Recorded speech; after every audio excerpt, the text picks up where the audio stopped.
이 강 이어서 진행해 볼게요. 우리 앞전 시간에 간호에 대한 의미, 관리에 대한 의미에서 배웠었어요. 관리에서는 뭘 얘기한다? 조직의 목표를 설정하고 조직의 목표 달성을 위해서 하는 일련의 과정이 관리이다. 그 과정 안에 간호가 들어간다라고 얘기했어요. 간호라고 하는 건 결국 이런 개인이나 지역이나 가족의 대상으로 질병을 회복하고 유지하고 증전하고 질병을 치료하고 이런 과정이 간호다라고 얘기했거든요. 그래서 이 간호관리다라고 하면 간호를 제공하는 조직 내에서 시행하는 간호 서비스를 간호관리라고 얘기했습니다. 그래서 간호관리를 할 때는 여러 가지 과정이 필요한데 어떤 과정이 필요하다? 기획, 조직, 인사, 지휘, 통제라는 과정을 가지고 간호를 관리하겠다, 간호 관리하겠다라고 얘기했습니다. 그러면 그냥 우리가 그 간호 관리 말고 일반 관리를 말할 때 관리의 특성이 뭐 있냐? 조직이 있어야 된다. 그리고 뭐 있어야 돼? 인적 자원이 있어야 된다. 그리고 또 뭐? 목적이 있어야 된다. 그다음에 목표를 수행하기 위한 과정이 있어야 된다. 그래서 일련의 과정이 동시에 기능이다 라고 말했던 게 관리였었습니다. 그래서 그거를 행정하고 얘기해 보면 행정도 똑같이 사람이 필요하고 장소가 필요하고 목적이 있어야 되고 과정이 실행돼야 된다라고 얘기했습니다. 그래서 행정이라고 얘기하면 행정은 관리의 기능을 내포하고 있는데요. 행정을 크게 공행정과 사행정으로 나눌 수 있어요. 사행정. 이 말 그대로 공행정이라고 하면 공적 기관을 떠올리시면 이해하기가 조금 쉽습니다. 그래서 공적 기관이라고 하면 정부를 얘기할 수 있겠죠. 정부.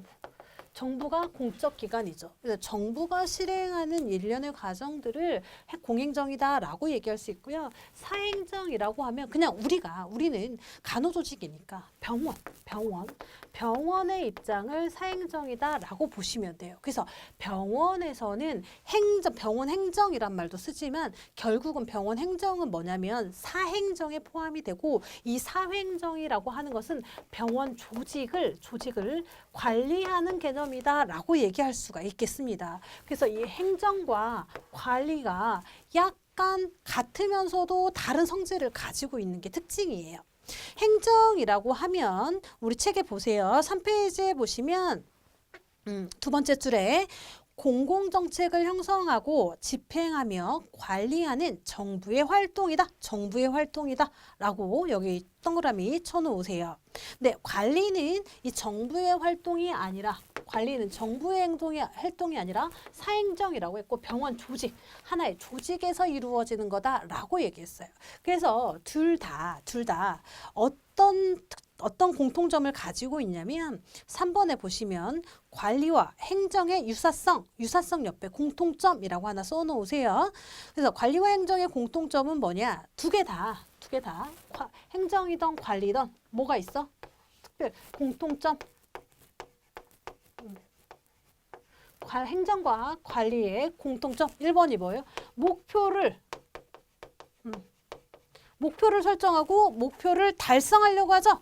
그래서 목표를 위한 수단. 목표를 위한 수단이다. 2번. 이게 뭐 똑같은 말이에요. 목표 지향적이다. 목표를 위한 수단이다. 똑같은 말입니다. 그러니까 하나의 목표를 가지고 그것을 달성하기, 행정이나 관리나 목표를 달성하기 위한 일련의 과정들을 행정이다, 관리다라고 얘기할 수 있는 거예요. 그러니까 목표를 설정하기 위한 거죠. 목표를 달성하기 위한 거죠. 두 번째 뭐야? 관료적인 성격을 가지고 있다. 관료적인 성격이라고 하는 건 뭐냐면 되게 관료주의, 계층제를 말해요. 계층제 또는 개선조직. 개선조직은 요즘에는 개선조직이란 말을 안 쓰고 뭐라고 말을 쓰냐면 라인 조직이라고 얘기해요. 이게 어떤 의미냐면 우리가 하나의 조직에서는 어떤 식으로 조직의 구성이 되냐면 하나의 대빵 있지. 대빵 있고 그 밑에 그 일을 책임지는 다른 부대빵이 있어요. 그리고 그 부대빵 밑에는 일선에서 일하는 사람들이 있죠. 요런 것들을 관료제다. 그러니까 이를테면 회사로 예를 들면 사장이 있고요. 부사장이 있고요. 병원으로 얘기하면 원장 있고 부원장 있고 그 밑에 진료부원장 있고 진료원장 있고 뭐 간호부장 있고 뭐 원무부장 있고 이런 식으로 나뉘어지는 거예요. 이런 것들을 계층제다라고 얘기하고 이 계층마다 선으로 연결되어 있다라고 해서 개선 조직, 라인 조직이다라고 할 수 있어요. 근데 이런 행정이나 관리는 모두 다 관료제적인 성격을 가지고 있고요. 그리고 여러분들이 앞으로 이거 합격하실 거잖아요. 합격해서 일하게 되신 공무원 사회